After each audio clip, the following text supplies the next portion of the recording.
აბა რა ხდება მითხარით?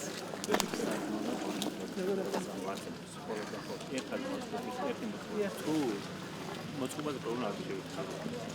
არასტანდარტული სკოლები.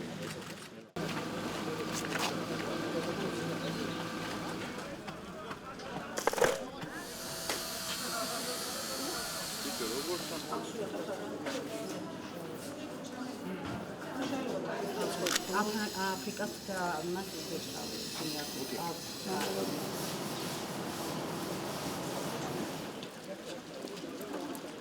ში მოხდება საძირკვლის ჩაყრა აქ სწორედ ამ ადგილზე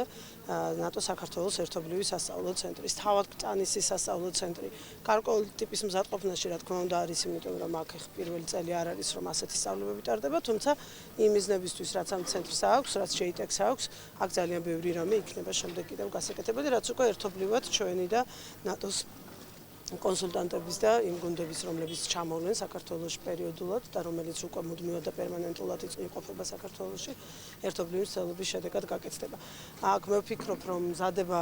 გვაიმედებს იმისთვის რომ 27-ში ყველაფერი დასრულებული იქნება, იმედი მაქვს ამით ხელს შეგვიწყობს იმისათვის რომ ნამდვილი დღესასწაული მოვაწყოთ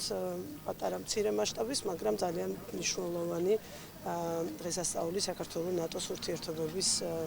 ისტორიაში ერთი მნიშვნელოვანი ფურცელი ჩაიწერება 27-ში ეს კიდევ ერთხელ ამბობ დასაწყისია ჩვენ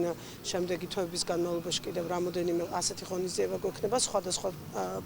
SNGP-ის პაკეტით ანუ ველსის პაკეტით გათვალისწინებულ სხვადასხვა წერტილებს და ადგილებს გავხსნით კიდევ იმისათვის რომ ყველას ვაჩვენოთ ჩვენი მზადყოფნა რაც შეიძლება სწრაფად და რაც შეიძლება ხარისხიანად შევასრულოთ ყველა ის ვალდებულება რაც ველსში ავიღეთ ვარშავამდე გქონდეს მთლიანად დაფარული და დასრულებული